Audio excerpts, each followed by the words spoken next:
اللہ کی پناہ مانگتا ہوں میں شیطان مردود سے۔ بسم اللہ الرحمن الرحیم۔ اللہ کے نام سے شروع جو نہایت مہربان رحم والا۔ وَلَا تَقُولُوا لِمَن يُقْتَلُ فِي سَبِيلِ اللَّهِ أَمْوَاتٌ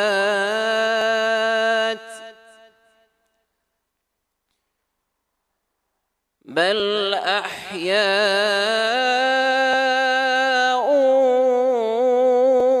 وَلَكِنْ لَا تَشْعُرُونَ۔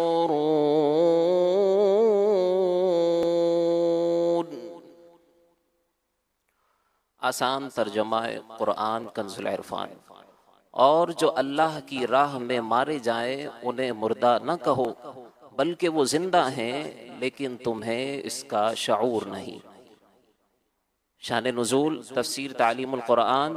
جب مشرکوں اور منافقوں نے شہدائے بدر کے بارے میں یہ کہا کہ یہ لوگ شہید ہو کر دنیاوی زندگی اور اس کی لذتوں سے محروم ہو گئے تو اس پر یہ آیت نازل ہوئی اور اللہ تبارک و تعالی نے یہ فرمایا کہ راہ خدا میں جانوں کا نذرانہ دینے والوں کو مردہ نہ کہو بلکہ وہ زندہ ہیں لیکن تمہیں ان کی زندگی کا شعور نہیں کہ وہ کیسی ہے۔ اہم باتیں۔ نمبر 1، فقہ کی تعریف کے مطابق جو شہید ہو اس پر دنیا میں یہ احکام ہیں کہ نہ اسے غسل دیا جائے نہ کفن، اپنے کپڑوں میں ہی رکھا جائے، اسی طرح اس پر نماز پڑھی جائے اور اسی حالت میں دفن کیا جائے۔ اور نمبر 2، بعض شہداء وہ ہیں کہ جن پر دنیا کی یہ احکام تو جاری نہیں ہوتے لیکن آخرت میں ان کے لیے شہادت کا درجہ ہے، جیسے ڈوب کر یا جل کر یا دیوار کے نیچے دب کر مرنے والا، طلب علم یا سفر حج میں مرنے والا اور جمعہ کے دن مرنے والا وغیرہ۔ احادیث میں ایسے شہداء کی تعداد 40 سے زائد ہے۔ نمبر 3، شہید کو زبان سے مردہ کہنا اور دل میں مردہ سمجھنا دونوں ناجائز اور حرام ہیں۔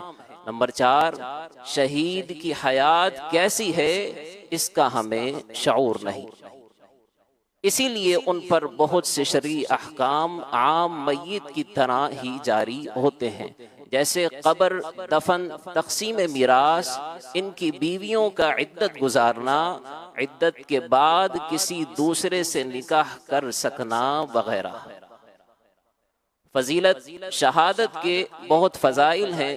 موت کے فوراً بعد اللہ تبارک و تعالی شہیدوں کو زندگی عطا فرما دیتا ہے، ان کی روحوں کو رزق دیا جاتا ہے، انہیں راحتیں دی جاتی ہیں۔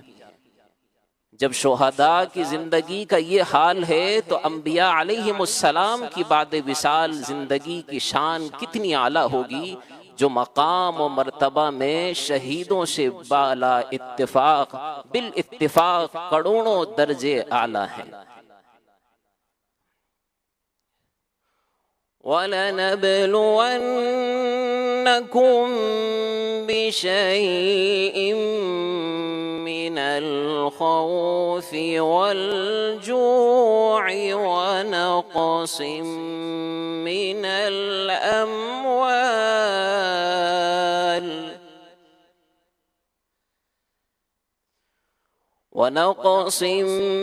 مِّنَ الْأَمْوَالِ وَالْأَنفُسِ وَالثَّمَرَاتِ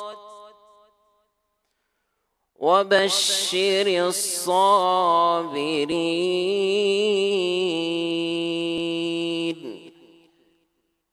آسان ترجمہ قرآن کنز العرفان۔ اور ہم ضرور تمہیں کچھ ڈر اور بھوک سے اور کچھ مالوں اور جانوں اور پھلوں کی کمی سے آزمائیں گے اور صبر کرنے والوں کو خوشخبری سنا دو۔ فرمایا کہ مسلمانوں ہم تمہیں مختلف انداز سے آزمائیں گے، مثلاً تمہیں خوف یا بھوک کا سامنا کرنا پڑے گا، یا تم مالی یا جانی نقصان اٹھاؤ گے، یا تمہیں پھلوں کی کمی ہوگی۔ آزمائش سے فرما بردار اور نافرمان کا حال ظاہر ہو جاتا ہے، اور صبر کرنے والوں کو جنت کی بشارت ہے۔ اہم بات، حقیقی زندگی میں دشمنوں کا خوف، قحط، غربت، چوری، ڈاکہ اور مال ضائع ہونے جیسی چیزیں کبھی پیش آ جاتی ہیں۔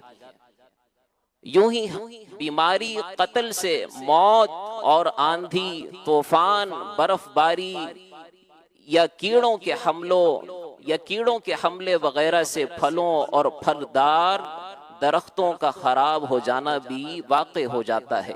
ان تمام احوال میں صبر کا حکم ہے۔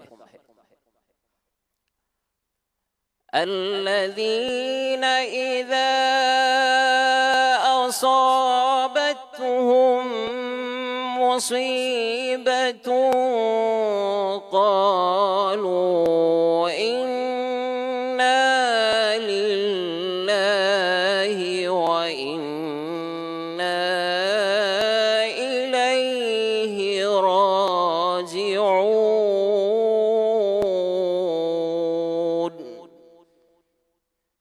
آسان ترجمہ قرآن کنز العرفان۔ وہ لوگ کہ جب ان پر کوئی مصیبت آتی ہے تو کہتے ہیں ہم اللہ ہی کے ہیں اور ہم اسی کی طرف لوٹنے والے ہیں۔ صبر کرنے والوں کو جنت کی بشارت دینے کے بعد اس آیت میں صبر کرنے والوں کی ایک علامت بتائی گئی کہ ان لوگوں پر جب کوئی مصیبت آتی ہے تو یہ کہتے ہیں کہ ہم تو اللہ تبارک و تعالی ہی کی ملک ہیں اور اسی کے بندے ہیں، وہ ہمارے ساتھ جو چاہے کرے۔ آخرت میں ہمیں اسی کی طرف لوٹ کر جانا ہے۔ اہم باتیں، نمبر 1، مصیبت پر صبر یہ ہے کہ خود کو قابو میں رکھتے ہوئے شریعت کی مقرر کردہ حدود میں رہا جائے، شریعت کی مقرر کردہ حدود میں رہا جائے اور خلاف شرع اقوال اور افعال سے بچا جائے۔ آنسو نکلنا اور رنگت میں تبدیلی صبر کے خلاف نہیں، کیونکہ حضور صلی اللہ علیہ وآلہ وسلم کی مبارک آنکھیں بھی اپنے فرزند حضرت ابراہیم رضی اللہ تعالیٰ عنہ کی وفات پر آنسوؤں سے تر ہوئی تھیں۔ نمبر 2، جب مصیبت پہنچے تو اسی وقت صبر سے کام لیا جائے۔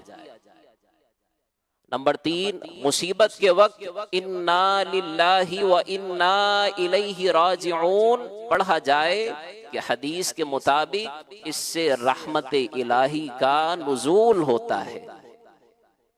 صدق اللہ العظیم۔